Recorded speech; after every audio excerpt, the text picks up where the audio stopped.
और आइए खबरों को विस्तार से जानेंगे। मथुरा से है बड़ी खबर, जहां मनचलों का आतंक देखने को मिला। मथुरा में छेड़छाड़ और रेप की 2 वारदात से पूरा इलाका दहला हुआ है। दिल्ली आगरा हाईवे पर युवती से छेड़छाड़ हुई है। स्कूटी सवार युवती को मनचलों ने खींचा है।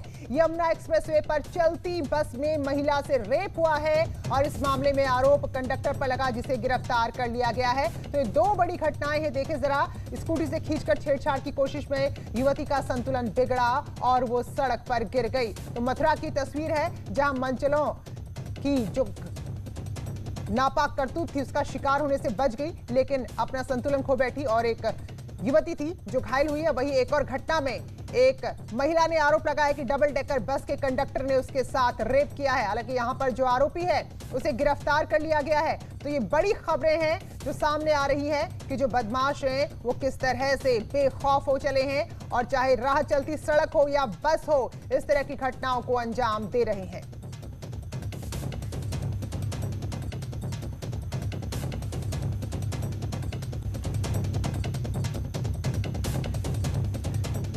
तो पहली जो तस्वीर है उसके बारे में आपको बताते हैं। यहां स्कूटी सवार एक युवती को छेड़छाड़ की कोशिश के दौरान मनचलों ने खींचने की कोशिश की और इस दौरान जो युवती थी वो अपना संतुलन नहीं बना पाई और वो सड़क में गिर गई, जिसे आसपास जो लोग मौजूद थे उन्होंने दौड़कर उठाया है, संभाला है और ये पूरी घटना सीसीटीवी में कैद हुई है। तो देखिए जरा, युवती स्कूटी में आ रही है और इस दौरान कोई राह चलता ऐसा शख्स मनचले थे जिन्होंने इसे खींचने की कोशिश की, इसके साथ छेड़छाड़ की कोशिश की और इस दौरान उसका संतुलन बिगड़ा और सड़क में गिर गई। तभी आसपास के लोग दौड़ते हुए युवती के पास आए हैं। वृंदावन के जय चौक इलाके की घटना है।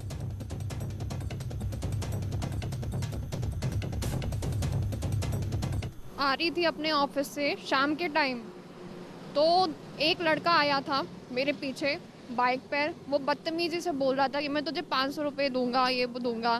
फिर मैंने अपनी स्कूटी थोड़ी तेज़ दौड़ाई कि इससे ये पीछे हट जाए, लेकिन वो हटा नहीं। मेरे साइड में बगल में स्कूटी उसकी चलती रही और उसने मेरी शर्ट खींची और मेरी स्कूटी डिसबैलेंस हो गई। फिर मैं प्रकाश फैमिली ढाबा यहाँ पर आके गिर गई। तो ये हाल है, छेड़छाड़ की कोशिश और इस दौरान एक छात्रा जो लड़की थी युवती वो घायल हुई है। नितिन हमारे सहयोगी जानकारी देंगे। तो नितिन जरा बताइए, जो तस्वीरें बता रही हैं कि राह चलते कितने बेखौफ बदमाश हैं।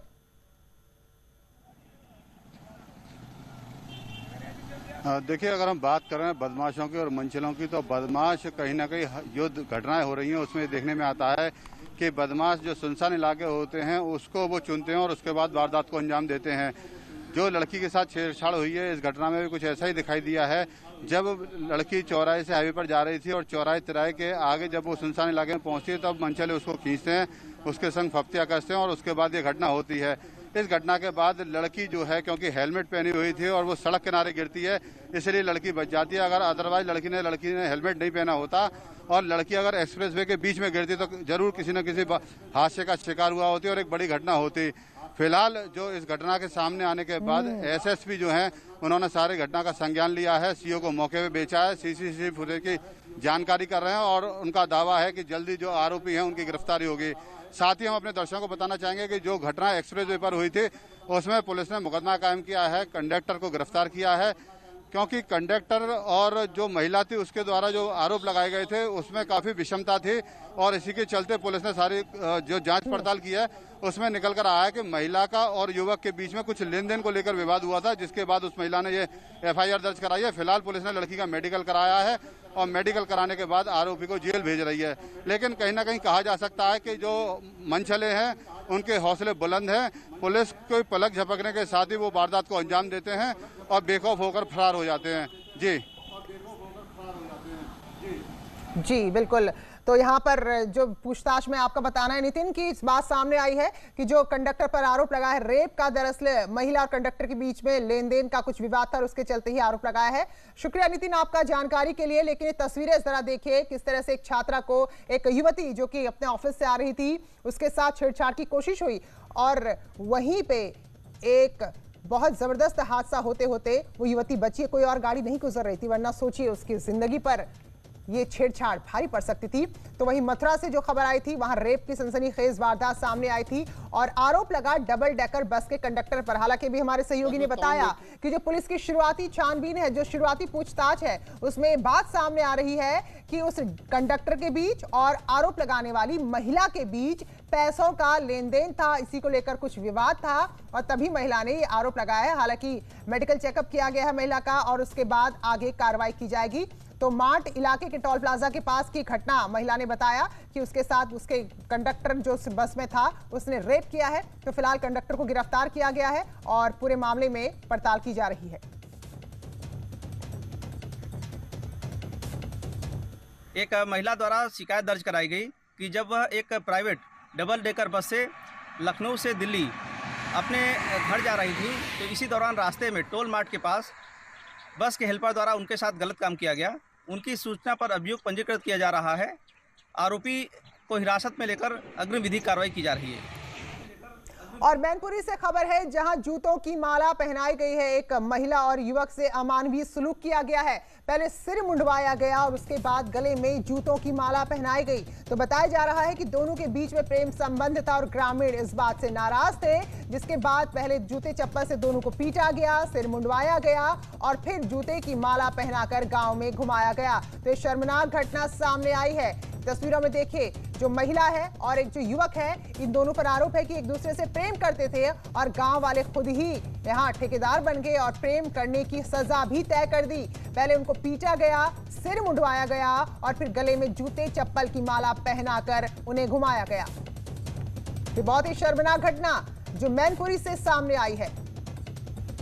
तो गांव वालों को एतराज था इनके प्रेम संबंधों पर और उसके चलते घटना को अंजाम दिया। बताया जा रहा है जो महिला है उसके पति का निधन हो चुका है, पति का देहांत हो चुका है और युवक के साथ उसके प्रेम संबंध थे और शायद यही बात गांव वालों को अच्छी नहीं लगी और उन्होंने दोनों का सिर मुंडवाकर जूते चप्पल की माला पहनाई है और उनकी पिटाई भी की है। तो पुलिस को भी जानकारी मिली और जैसे तैसे इन ग्रामीणों के चंगुल से इन दोनों को बचाया गया है।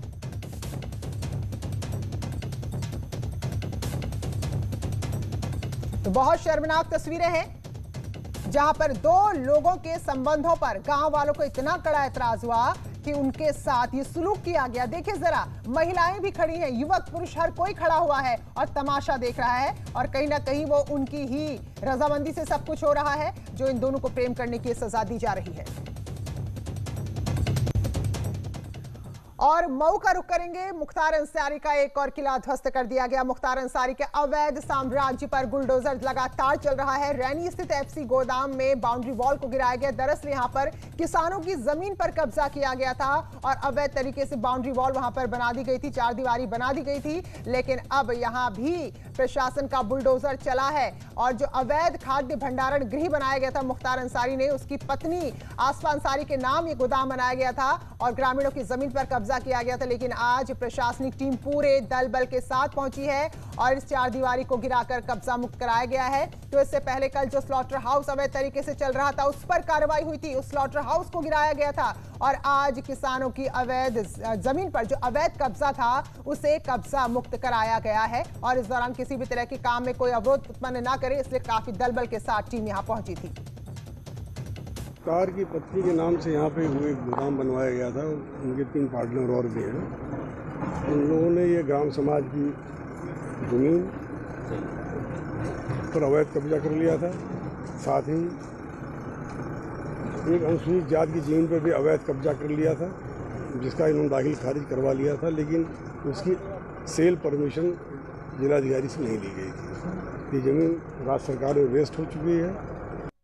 गुजरात के अहमदाबाद जेल में बंद बाहुबली पूर्व सांसद अतीक अहमद की मुश्किलें लगातार बढ़ती जा रही है। प्रयागराज जिला प्रशासन ने बाहुबली पूर्व सांसद अतीक अहमद की 60 करोड़ की 7 संपत्तियों को कुर्क करने के बाद 6 अन्य संपत्तियों को भी कुर्क करने की कार्रवाई तेज कर दी है। हाल के दिनों में ही पुलिस ने अतीक अहमद के 2 लाइसेंसी असलहे उनके चकिया स्थित दफ्तर से बरामद किए थे। इन असलहों के लाइसेंस पूर्व में ही जिलाधिकारी ने निरस्त कर दिए थे। अतीक की गैंग से जुड़े लोगों की अचल और चल संपत्तियों को चिन्हित कर उनके खिलाफ भी कार्रवाई की जाएगी। तो जो भी बाहुबली दबंग हैं, अब उनका एक एक कर हिसाब किया जा रहा है। अभी शुरुआत में हमने 13 प्रॉपर्टीज़ आइडेंटिफाई करी थी जिनकी कुर्की और जब्तीकरण की कार्रवाई प्रचलित है। इसमें से 7 प्रॉपर्टीज़ अभी सत्यापित हो चुकी हैं, उनका आदेश हमें मिल चुका था। आदेशानुसार 7 प्रॉपर्टीज़ जिसकी अनुमानित लागत तकरीबन 60 करोड़ रुपए है, उनके जब्तीकरण की प्रक्रिया पूरी हो चुकी है। अन्य 6 प्रॉपर्टीज़ पर अभी काम चल रहा है, शीघ्र ही उस पर भी कार्रवाई होगी। और वहीं समाजवादी पार्टी के सांसद आजम खां का हमसफर रिजॉर्ट भी संकट में घिर गया। प्रशासन आजम खां के हमसफर रिजॉर्ट को गिराने का नोटिस जारी कर चुका है। रामपुर विकास प्राधिकरण ने नोटिस जारी किया है, तो ये बड़ी खबर है। प्राधिकरण ने 15 दिन के अंदर अंदर रिजॉर्ट खुद गिराने का नोटिस भेजा है। यानी कि अगर 15 दिन के अंदर अंदर इस रिजॉर्ट को नहीं गिराया गया तो फिर प्राधिकरण, जो प्रशासन है, वो ये कार्रवाई करेगा। प्राधिकरण ने इस साल 19 अगस्त को नक्शा निरस्त कर दिया था, तो इसमें कहा गया था कि नियमों के अनुरूप नक्शा नहीं बना है, निर्माण नहीं हुआ है। तो आजम खां की पत्नी और बेटे के नाम ये रिजॉर्ट है। फिलहाल आजम खां की पत्नी सीतापुर जेल में बंद है। तो आरडीए ने 17 अगस्त 2019 को अब्दुल्ला आजम को नोटिस भेजा था, जिसका जवाब आजम खां की पत्नी तंजीन फातिमा ने दिया था। उन्होंने रिजॉर्ट को अपना बताया था, साथ ही रिजॉर्ट का नक्शा पास होने की बात कही थी।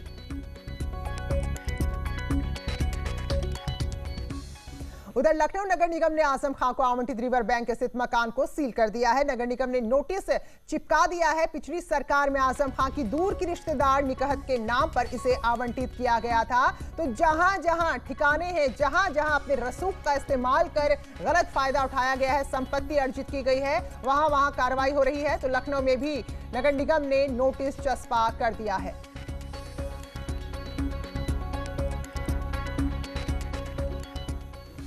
चलिए कुछ और खबरों का रुख करेंगे और अगली खबर शहादत से जुड़ी हुई है। जम्मू कश्मीर के पुलवामा में हुए आतंकी हमले में मुजफ्फरनगर का एक सपूत शहीद हो गया। शहीद प्रशांत शर्मा का पार्थिव शरीर कल उनके घर पहुंचेगा। शहीद जवान का घर नगर कोतवाली क्षेत्र में है। देश के लिए वीर जवान की शहादत की खबर मिलने के बाद पूरे घर, पूरे गाँव में लोगों में काफ़ी ज़्यादा दुख है और घर वालों में को सांत्वना देने के लिए लोगों की भीड़ जुट गई है। शहीद प्रशांत इस वक्त महज 22 साल के थे और 6 दिसंबर को उनकी शादी भी होनी थी। तो एक तरफ जहां पूरा परिवार शादी की तैयारियों में लगा हुआ था, तभी उनके शहादत की खबर ने सबको हिलाकर रख दिया।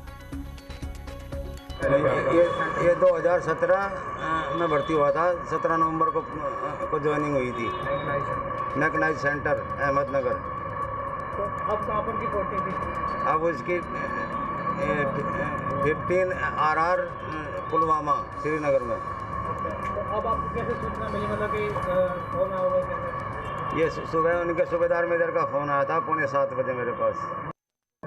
सुबह कॉल आई थी 7:15 बजे जी कि आप प्रशांत के कौन बोल रहे हो। बड़े पापा जी के पास फ़ोन था कि मैं उनके बड़े पापा जी बोल रहा हूँ। कल अपने पापा से बात करो हमारी। तो पापा जी ने बात की, बोला कि तुम्हारा लड़का रात शहीद हो गया। बात हुई थी कि क्या कर रहा है, मैं पढ़ रहा हूँ। कहला ठीक है पढ़ ले, मैं अब जा रहा हूँ, ड्यूटी पे जा रहा हूँ, ड्यूटी का टाइम हो रहा है मेरा। आज बड़े कष्ट और विषाद का समय है कि हमारे जनपद का एक नौजवान होनहार प्रशांत शर्मा आज आतंकवादियों से लड़ते हुए देश की मातृभूमि की रक्षा के लिए अपने प्राणों की आहुति दे दी। उनके परिवार में यहाँ पर हूँ। ये घटना पुलवामा में हुई है। 3 आतंकवादियों को मार गिराने के बाद आतंकवादियों ने धोखे से उसी कनपट्टी पे गोली मार के उसको शहीद करने का काम किया। और बिनेश पवार हमारे सहयोगी हमारे साथ जुड़े हुए हैं। तो बिनेश, शहीद होना देश के लिए गौरव की बात है, लेकिन इसके लिए बहुत बड़ी कीमत चुकानी होती है, जो आज प्रशांत का परिवार चुका रहा है। बिल्कुल गमगीन माहौल उस समय उसके परिवार में है, क्योंकि अभी निशांत की कुछ दिन बाद शादी होनी थी और तैयारियां लगातार चल रही थी परिवार में शादी की निशांत की। लेकिन निशांत की पोस्टिंग उस समय पहले ही श्रीनगर हुई थी, जहाँ पर उसके परिवार को सूचना दी कि उसके पिता भी आर्मी में थे। जानकारी देते हुए जब फोन आया, फोन पर उसको जानकारी दी गई कि उनका बेटा पेट में शहीद हो गया है। और उसके बाद उसके परिवार में गम का माहौल आ गया। पूरे धीरे धीरे जब ये पूरी खबर मुजफ्फरनगर तक पहुंची तो सभी लोग उनके घर पर जुट गए। आप नेता हो या आम जनता हो, लेकिन सबसे बड़ी बात यह है कि उनके पिता है जो कि आर्मी में थे, उनकी जानकारी रखते हैं आर्मी की, तो उनका ये कहना था, उन्होंने सवाल खड़ा किया है कि उनका बेटा शहीद जरूर हुआ है और उन्हें गर्व है इस बात का, लेकिन उन्होंने स्पष्ट ये भी किया है कि मेरा बेटा जब स्पोर्ट्स कोटे से भर्ती हुआ था और वो खिलाड़ी था, तो 5 साल से पहले उनको पोस्टिंग कैसे वहां दे दी गई। यानी कुछ तो कहीं ना कहीं उसके पिता आर्मी में थे और वो जानकारी रखते हैं। अब इतनी जानकारी ये सही है कि नहीं, लेकिन सवाल जरूर उसके पिता रखते हैं। जी बिल्कुल। तो विनेश, आप एक सवाल जो परिजन उठा रहे हैं, आपने बताया कि अगर स्पोर्ट्स कोटे से वो सेना में भर्ती हुए थे तो 5 साल से पहले कैसे उनको वहां तैनाती दे दी गई। तो अब ये भी नियम देखना होगा कि क्या वाकई में ऐसा कुछ हुआ है। लेकिन इस वक्त बहुत ही दुख की घड़ी परिवार वालों के लिए, एक तरफ शादी की तैयारी और दूसरी तरफ शहादत की खबर आ गई। धन्यवाद विनेश आपका इस खबर पर जानकारी देने के लिए। और चलिए अब बात करते हैं उत्तर प्रदेश पुलिस की। तो इससे पहले हमने देखा कि किस तरह बदमाशों से जब मुकाबला होता है तो ठाई ठाई गोली की जगह मुंह से ये आवाज निकाली जाती है। अब जरा देखिए मॉक ड्रिल में बाराबंकी पुलिस की क्या असलियत सामने आई।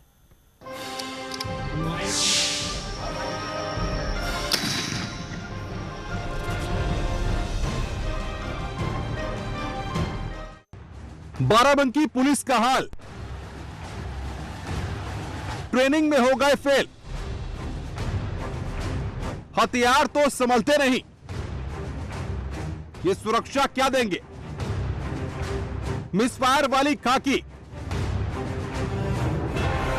की ठाए ठाए, दंगाइयों से ऐसे निपटेंगे। जब सामने होंगे दंगाई, बाराबंकी पुलिस के आधुनिक हथियार ही नहीं चलेंगे। ठाए ठाए करने वाली खाकी का हाल आप खुद देख लीजिए। दरोगा साहब से बंदूक नहीं संभल रही, बड़े हथियार क्या संभालेंगे। ये तो हाल मॉक ड्रिल का है। साहब असल में अगर बदमाश सामने होंगे तब क्या ये मैदान छोड़कर भाग जाएंगे। इन्हीं के कंधे पर उत्तर प्रदेश की कानून व्यवस्था के नियंत्रण की बहुत बड़ी जिम्मेदारी है। कभी उपद्रव तो कभी विरोध प्रदर्शन, हर हालात से इन्हें निपटना होता है और स्थितियों को काबू करना होता है। पर इनका हाल क्या है, ये तस्वीरें गवाही दे रही हैं इस बात की। आप देखिए, अक्सर उग्र प्रदर्शनकारियों पर काबू करने के लिए पुलिस आंसू गैस, रबर और प्लास्टिक बुलेट फायर की जाती है, लेकिन वही अगर ये गोलियां फुस हो जाएं, तो पुलिस के लिए हैरान होना लाजमी है। अलग अलग तरह की गोलियां चलाने के लिए पुलिस कर्मियों को ट्रेनिंग दी जा रही है। इस दौरान मॉक ड्रिल में शामिल होने के लिए जिले भर के पुलिस कर्मियों और प्रशासनिक अधिकारियों को बुलाया गया था, लेकिन किसी को क्या पता था कि इनका ये हाल होगा। कतार में 4 पुलिसकर्मी अपनी अपनी बंदूकें लेकर फायर करने की तैयारी में रहे, लेकिन हालात ये हुए कि गोलियां चलाने की बजाय अधिकतर फायर मिस होते गए। अभ्यास था ये कि किसी स्थिति अगर कुछ होती है तो उसमें हम लोग पूरी तरीके से तैयार रहें। हमारे जितने वेपन हैं एंटी राइट से संबंधित है वो सारे तैयार रहें, उनका अभ्यास कर लें। जो ड्रिल है वो सारी देख ली जाए, एक बार दोबारा हम सब अभ्यस्त हो जाए। जिस स्थितियों में कोई भीड़ उग्र हो जाती है वहाँ पर हमें संयमित बल का प्रयोग करना पड़ता है। हमारे पास लाठी के अलावा कुछ ऐसे उपकरण होते हैं जिनसे हम भीड़ पर नियंत्रण पा सकते हैं। आज इसकी प्रैक्टिस का सेशन यहाँ पर था जिसमें जिलाधिकारी महोदय स्वयं उपस्थित रहे। अब सवाल उठ रहे हैं कि अगर पुलिस को किसी विरोध प्रदर्शन के दौरान गोलियां चलानी पड़ेंगी और हम इन पर भरोसा करेंगे तो आप सोच सकते हैं हाल क्या होगा। क्या पुलिस इसी तरह से नकली ठाए ठाए करती रह जाएगी? Team news 18। उधर बुलंदशहर में जिलाधिकारी और अनूप शहर के विधायक के बीच में विवाद हो गया। गौशाला को लेकर डीएम रविंद्र कुमार और अनूप शहर के विधायक संजय शर्मा आपस में ही उलझ गए। दोनों के बीच नोकझोंक देखने को मिली, जिसका वीडियो भी अब सामने आया है। तो गौशाला के चारे को लेकर विधायक धरने पर बैठे हुए हैं। विधायक के धरने को देखते हुए जिलाधिकारी मौके पर पहुंचे, विधायक से बातचीत की, लेकिन बातचीत कम, नोकझोंक ज्यादा हो गई। विधायक ने गौशाला के प्रबंधन को लेकर प्रशासन पर सवाल उठाए हैं। वहीं गौशाला विवाद को लेकर ग्राम प्रधान, पशु चिकित्सक और एडीओ की ओर से एफआईआर दर्ज की जा चुकी है। हमारा क्या अभी है, क्या ये बता दीजिए। चारा आप अपने से एक टोकरी चारा डाल दीजिए गौशाला में, दिक्कत क्या होगी? हमारा यही काम है कि मैं डेली यहाँ आके चारा नहीं, आज अभी मैं उपलब्धता की बात कर रहा हूँ। आप उपलब्धता देखिए। नहीं, हमारा काम, हमें राज्य सरकार इसलिए नहीं रखा है कि हमें चारा खिलाओ। नहीं, आप एक टोकरी चारा देख तो लीजिए है यहाँ पर। सारी तो है, चारों बल तो हरियाली ही है। और प्रतापगढ़ में कुंडा विधायक राजा भैया के पिता राजा उदय प्रताप सिंह समेत 11 समर्थकों को प्रशासन ने नजरबंद किया है। डीएम के आदेश पर इन्हें हाउस अरेस्ट किया गया है। राजा भैया के पिता आज शाम 5 बजे से कल रात 9 बजे तक अपने भद्री महल में नजरबंद रहेंगे। वहीं हनुमान मंदिर पर भंडारे के कार्यक्रम पर भी जिलाधिकारी ने रोक लगा दी है। तो मुहर्रम के दिन उदय प्रताप सिंह ने हनुमान मंदिर में भंडारे के कार्यक्रम के लिए प्रशासन से अनुमति मांगी थी। मंदिर के पास से ही मुहर्रम का जुलूस भी निकलता है, जिसके चलते इलाके की शांति व्यवस्था बिगड़ने की पूरी आशंका थी। और इसी आशंका को देखते हुए राजा भैया के पिता समेत 11 लोगों को नजरबंद कर दिया गया है और भंडारे की अनुमति भी नहीं दी गई है।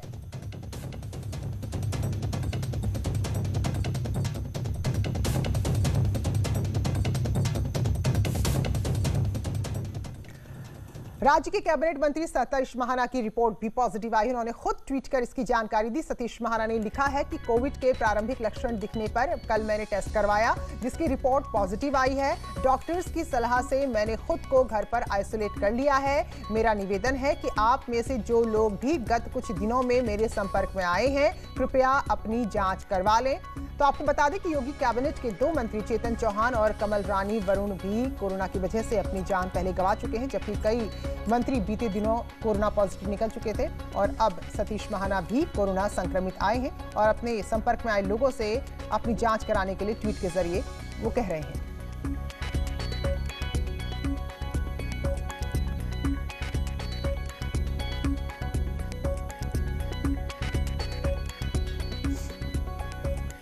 और हापुड़ से है खबर, जहां 2 पक्षों में मामूली कहासुनी देखते देखते इतनी बढ़ी कि एक दूसरे पर पत्थर बरसाने शुरू कर दिए, जिसमें एक युवक छत से बकायदा तमंचा लहराता हुआ भी नजर आया। पिलखुआ कोतवाली के नया गांव का एक पूरा मामला है। जो वीडियो है वो सोशल मीडिया में सामने आया है। देखिए जरा कैसे यहाँ पर आपस संघर्ष में पत्थर चले हैं और साथ में तमंचा भी एक युवक अपनी छत से लहराता हुआ नजर आ रहा है। भर ले तो इधर ऊपर को थोड़ा सा।